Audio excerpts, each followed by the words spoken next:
Okay, നമ്മൾ കേവിന് പഴക്കം പറയപ്പെടുന്നത് 30,000 വർഷത്തോളം പഴക്കം പറയപ്പെടുന്നുണ്ട്. ശക്തമായൊരു ഭൂകമ്പത്തിൽ ഉണ്ടായതായിട്ടാണ് കണക്ക് കൂട്ടുന്നത്. ഇതിന് എടക്കൽ എന്ന പേര് വരാനുള്ള കാരണം ഈ കല്ലുകൾ തങ്ങി നിൽക്കുന്നതുകൊണ്ടാണ്. In between stone, Edakkal. അത് ഹാൻഡിൽ സ്റ്റോൺ ആണ്. എടക്കുള്ള കല്ല്, എടക്കൽ എന്നർത്ഥം. അപ്പോൾ ഇതിന്റെ പ്രത്യേകത എന്ന് പറയുന്നത് ഏകദേശം 6000 വർഷം മുൻപ് മുതൽ സ്റ്റെപ്പ് ബൈ സ്റ്റെപ്പ് ജനങ്ങൾ ഇതിന്റെ ഉള്ളിൽ ഒരു റോക്ക് ഷെൽട്ടറായിട്ട് ഉപയോഗിച്ച് താമസിച്ചിരുന്നു. ആ സമയത്ത് അവർക്ക് അന്യോന്യം സംസാരിക്കാൻ ലാംഗ്വേജും ലെറ്റേഴ്സും ഒന്നും ഇല്ലാത്തതുകൊണ്ട് അവർ ചിത്രങ്ങളിലൂടെ കമ്മ്യൂണിക്കേഷൻ ചെയ്യുന്ന പറയപ്പെടുന്നത്. അങ്ങനെ വരച്ച് വെച്ച പലതരത്തിലുള്ള ചിത്രങ്ങളാണ്. സ്റ്റോൺ വെപ്പൺസ് ഉപയോഗിച്ച് കോറി വരച്ച ചിത്രങ്ങളാണ്. നമ്മൾ സിവിലൈസേഷൻ പഠിക്കുന്നുണ്ടല്ലോ, നവീന ശിലായുഗം, പ്രാചീന ശിലായുഗം, നിയോലിത്തിക്, പാലോലിത്തിക് ഏജസ്. ഇത് നവീന ശിലായുഗത്തിൽപ്പെട്ട ചിത്രങ്ങളാണ്. അപ്പോൾ എടക്കൽ ഗുഹ പ്രശസ്തമാകുന്നത് ഇങ്ങനത്തെ ചിത്രങ്ങളുള്ള ഇന്ത്യയിലെ ഏക സ്ഥലം എടക്കൽ കേവ് ആണെന്നാണ് പറയപ്പെടുന്നത്. ഒരു 500ഓളം സ്ക്വയർ ഫീറ്റിൽ ചിത്രങ്ങളുണ്ട്. നമുക്കതിൽ മനസ്സിലായത് ഒരു 20% ഉള്ളൂ.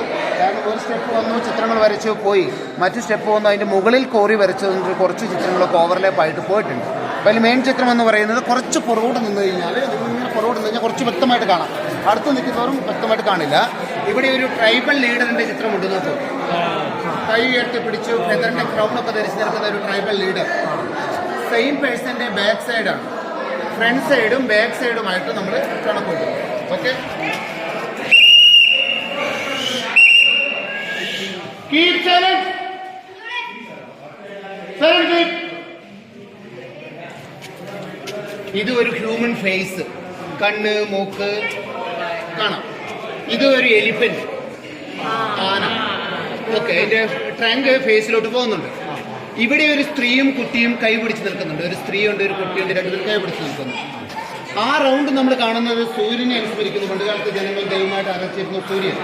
സൂര്യന്റെ മുകളിൽ ഒരു മയിലിന്റെ ചിത്രമുണ്ട്. 2 ലൈൻ അങ്ങനെ പോകുന്നത് ഒരു മയിലിന്റെ ചിത്രം, പീക്കോക്ക്.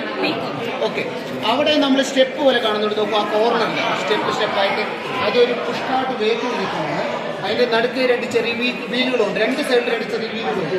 ആ പുഷ്കാട്ട് വേക്കിൽ വരാൻ കാരണം പറയപ്പെടുന്നത് 6000 വർഷങ്ങൾക്ക് ശേഷം പിന്നീട് 4000, 3000, 2000 അങ്ങനെ സ്റ്റെപ്പായിട്ട് ജനങ്ങൾ താമസിച്ചിരുന്നാണ് പറയുന്നത്.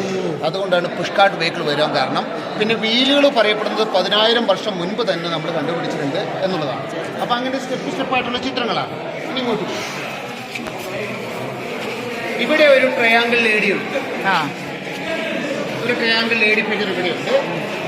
ഇവിടെ ഒരു ഹണ്ടിങ് കപ്പിളുണ്ട്. അവരുടെ ആ സമയത്ത് മെയിൻ ഹോബി വേട്ടയാടുക എന്നുള്ളതായിരുന്നു. അപ്പോൾ ഒരു ഹണ്ടിങ് സിമ്പിൾ ഇവിടെയുണ്ട്. ഇവിടെ ഒരു പുരുഷൻ, ഒരു സ്ത്രീ ഇങ്ങനെ കാലൊക്കെ ക്രോസ് ചെയ്ത് ഒരു ഡാൻസിങ് പൊസിഷനിൽ നിൽക്കുന്നതായിട്ടാണ്. അമ്പും വില്ലും പിടിച്ചിട്ടുണ്ട് പുരുഷൻ. ബോ ആൻഡ് ആരോ, അമ്പും വില്ലും. ഓക്കെ, ഇവിടെ ഒരു സ്ത്രീ ഒരു പുഷ്കാട്ട് വെഹിക്കിളിന് മുകളിൽ ഒരു സ്ത്രീ നിൽക്കുന്നതായിട്ടാണ്. ഒരു ലേഡി പുഷ്കാട്ട് വെഹിക്കിളിന് മുകളിൽ നിൽക്കുന്നു. ഇതാ സമയത്ത് അവർ ഉപയോഗിച്ചു എന്ന് പറയപ്പെടുന്ന വെപ്പൺസിന്റെ സിംബൽസുകളാണ്. Knife, bow and arrow, stone axe. അപ്പോൾ ഇത്തരം വെപ്പൺസ് ഉപയോഗിച്ച് സ്റ്റോണിന്റെ തന്നെ അവർ ഹണ്ടിങ് ഒക്കെ ചെയ്തുകൊണ്ടാണ് സ്റ്റോണേജ് സമയത്തുള്ള ജനങ്ങൾ താമസിച്ചിരുന്നത് നമ്മൾ പറയപ്പെടുന്നത്. ഇനി ഇങ്ങോട്ട് വന്നു, ഇത് ബ്രേക്ക് ചെയ്ത് അയക്കാമേ.